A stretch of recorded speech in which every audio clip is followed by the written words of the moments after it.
मनीषा एक 19 साल की लड़की है जो ना तो छोटे कपड़े पहनती थी, ना रात देर रात घर से बाहर रहती थी और ना ही उसको पार्टी करने का शौक था। इससे पहले कि वो लोग आए जो लड़कियों को ब्लेम करने लगते हैं, उनके लिए मैं क्लियर कर देता हूँ। सिंपल सी लड़की थी, गरीब घर से थी, उसके पापा मजदूर थे, तो उनको सपोर्ट करने के लिए प्ले स्कूल में पार्ट टाइम जॉब भी करती थी, टीचिंग की। और रोज की तरह वो अपने जॉब पर गई थी और फिर उसे पता चलता है कि नर्सिंग के फॉर्म भरा रहे हैं और वो अपने पापा को कॉल करके बताती है कि पापा आज शायद मैं लेट हो जाऊंगी, क्योंकि नॉर्मली वो टाइम पर घर आ जाती थी, पर आज वो लेट हो जाएगी, इसलिए प्रॉपर अपने पापा को पूरी जानकारी देती है कि कॉलेज जा रही हूँ। और वो तो अच्छा हुआ उसने कॉल करके बता दिया, वरना कॉलेज का तो कोई इन्वॉल्वमेंट ही नहीं बचता इसमें, क्योंकि अभी भी मैं देख रहा हूँ कि इस कॉलेज के बारे में कोई ज्यादा बात कर नहीं रहा है, पर ये कॉलेज इस केस का बहुत बड़ा हिस्सा है। और इस कॉल के बाद मनीषा ने सिर्फ एक और कॉल करी जो कि एक पार्सल वाले भैया का था। उसके बाद सिर्फ मनीषा की तरफ से एक मिस कॉल गया उसके पापा को, और उसके पापा ने जब वो मिस कॉल देखा तो तुरंत रिटर्न कॉल किया, पर वो रिटर्न कॉल पिक नहीं किया गया और अब उसके पापा की टेंशन बढ़ चुकी थी। 6:26 में मेरी घंटी बजी, उसका कट गया।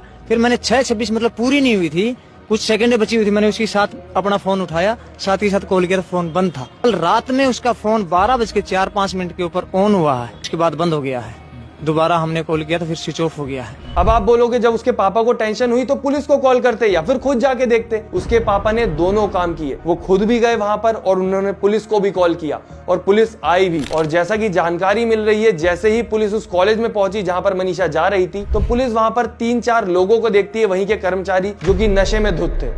अब ये सारा सिनारियो देख के आपके दिमाग में आ रहा होगा, अब तो समझ आ गया भाई कॉलेज की तरफ से कुछ गड़बड़ होगी, तो पुलिस वालों ने कुछ स्ट्रिक्ट एक्शन लिया होगा। पर नहीं, पुलिस ने नॉर्मली उनसे पूछा कि क्या तुमने मनीषा को देखा है, उन्होंने बोला नहीं, और पुलिस अपने काम पर वापस आगे बढ़ गई। तो जब लड़की के पापा ने पुलिस वालों को बोला कि आप उनसे पूछताछ करो, कुछ पता करो, कुछ गड़बड़ लग रही है मुझे, मेरी बेटी इतनी देर तक बाहर नहीं रहती, तो पुलिस ने वही किया जो हमेशा किया जाता है, विक्टिम ब्लेमिंग। उन्होंने कहा तुम्हारी बेटी किसी लड़के के साथ भाग गई होगी, आ जाएगी 3-4 दिन में अपने शादी का कार्ड लेके, शादी करके, तब तुम्हें सब पता चल जाएगा। भाग भुग्गी होगी, वे आ जाएगी 1-2 दिन के अंदर, 2-4 दिन के अंदर आ जाएगी। बोला क्यों घबरा रहा है? मनीषा के पापा की हालत सोचिए आप, वो परेशानी में, अपनी बेटी के टेंशन में जिसके पास हेल्प लेने गए, वो हेल्प करने की जगह उन्हीं को डरा रहा है और उनके दिमाग में गलत गलत सिनारियो डाल रहा है। क्या हम इसके लिए टैक्स भरते हैं कि जब हमें परेशानी हो तो हमें और डराया जाए? और ये जो रिपोर्ट थी 11 तारीख को की गई थी और 13 तारीख को मनीषा के पापा को वही खबर मिली जो उनके लिए सबसे बुरी थी। और इस खबर के साथ अपनी बेटी की बॉडी की जो हालत उन्होंने देखी, वो कोई भी अगर देख लेगा तो उसकी रूह कांप जाएगी, चाहे आपका रिश्ता मनीषा से हो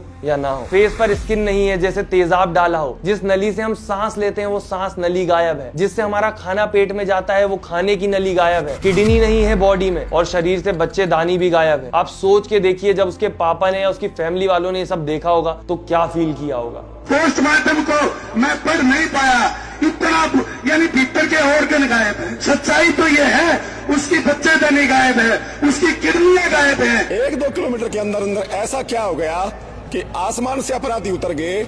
उस बेटी के साथ हुआ क्या है? उसकी बच्चेदानी गायब है, उसकी किडनी गायब है, उसके मुंह पे तेजाब डाला जाता है। जितना हार्ड उस बेटी का अगर आप पोस्टमार्टम की रिपोर्ट पढ़ेंगे ना तो आप पढ़ नहीं पाएंगे, इतनी दरिंदगी की गई है। अब पहली चीज जो दिमाग में आती है, अगर पुलिस वालों ने अग्रेसिवली काम किया होता, सीसीटीवी फुटेज निकलवाई होती, उन लोगों के ऊपर प्रेशर डाला होता जो कर्मचारी थे कि रात में काम नहीं करते थे, का क्या मतलब, एक लड़की की सेफ्टी का सवाल है, या फिर लड़की का मोबाइल ट्रेस किया होता, तो शायद ये दिन ना देखना पड़ता एक पिता को और उसकी फैमिली को। पर वो तो छोड़िए, ये मुद्दा इतना बड़ा होने के बावजूद भी उतना बड़ा नहीं बन पा रहा है। ना इसकी टीवी चैनल्स पे ज्यादा बात हो रही है, ना इंटरनेट पर इसकी वीडियोस ज्यादा देखने को मिल रही है। सोचने वाली बात तो ये भी है, मैं न्यूज चैनल नहीं हूं, बट स्टिल जब ऐसी चीजें होती हैं तो उनको बड़ा मुद्दा बनाने के लिए क्रिएटर्स को आगे आना पड़ता है, क्योंकि जितनी ज्यादा इंटरनेट पर बात होगी उतना ज्यादा प्रेशर बनेगा और उतना ही ज्यादा इस केस को सीरियसली लिया जाएगा। क्योंकि आप अगर मनीषा की फैमिली को देखेंगे तो वो कोई रिच बैकग्राउंड से नहीं आते, ना उनके कोई इतने ज्यादा कनेक्शन होंगे कि वो अपनी बेटी को इंसाफ दिलवा सके।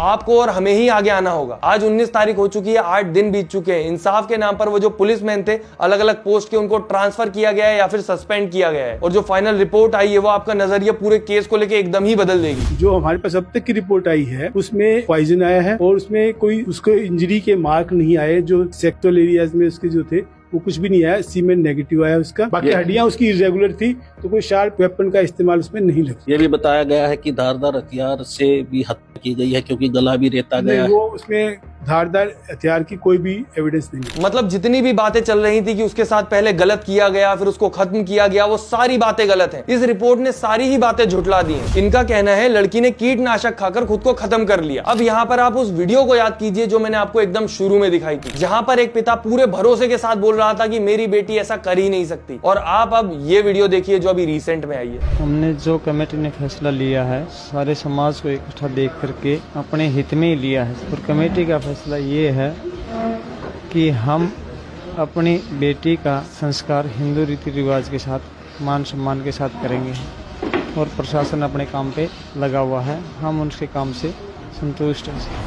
अब मैं कुछ नहीं बोल रहा, आप सोचिए, ये पिता जो अपनी बेटी को इंसाफ मिलने से पहले उसका अंतिम संस्कार करने को तक रेडी नहीं था कि जब तक मुजरिम नहीं पकड़ा जाएगा, केस खत्म नहीं होगा, मैं अपनी बेटी का अंतिम संस्कार नहीं करूंगा, उसकी बॉडी ज्यों की त्यों रखे रखूंगा। वो एकदम से रेडी क्यों हो गया? क्योंकि वो गरीब आदमी है, एक मजदूर है। प्रशासन या फिर जो लोग इस केस में इन्वॉल्व है उनके अगेंस्ट नहीं जा सकता, वरना जो बाकी फैमिली है उनका भी जीना मुश्किल हो जाएगा। और मैं जो वीडियो बना रहा हूँ मुझे भी परेशानी हो सकती है, बट स्टिल जो जरूरी है वो जरूरी है, क्योंकि एक इंसान को इतना मजबूर देखकर मैं अपनी आंखें नहीं फेर सकता। और अगर बात करें रिपोर्ट की, तो अगर उस लड़की को कीटनाशक खाना था तो अपने गांव में भी खा सकती थी, उसको वही गांव मिला। और कीटनाशक खाने के बाद जो उसके बॉडी पार्ट्स गायब हुए वो उसने खुद निकाले थे, खाने से पहले या खाने के बाद निकाले। और फेस की जो स्किन गायब है, जैसे तेजाब गिरा हो, वो भी उसने खुद कर लिया। और इन सब चीजों का जवाब मिलता है कि जंगली जानवरों ने किया है। ये सब सोच के देखिए आप एक बार, आपकी जो बुद्धि है वो शर्मा जाएगी। एक्चुअल दिमाग का काम ये होता कि कॉलेज से सीसीटीवी फुटेज निकाले जाते, पर नहीं, कॉलेज वालों ने बोल दिया हमारे पास फुटेज नहीं है, या जो है उसमें कुछ भी नहीं दिख रहा है, बट स्टिल एक्सेप्ट कर ली गई है। खाली वीडियोस एक्सेप्ट कर ली गई हैं। उन कॉलेज वालों स्टाफ ने कुछ भी किया है तो उन्होंने कैमरे की फुटेज बाद में दिखाई है अब तक? नहीं दिखाई दिखा दीजिए। वो टाइम मतलब 2 बजे के बाद 3 बजे तक बिल्कुल खाली दिखा दिया वो कैमरा। उन्होंने कुछ दिखाया नहीं है कुछ सर। नहीं दिखाया। और जिसमें मैं तो सर वो चिप गलनी चाहिए, मेरा तो चिप नहीं गली। पूरा दावा ये है खाली है कि वो कैमरा। उस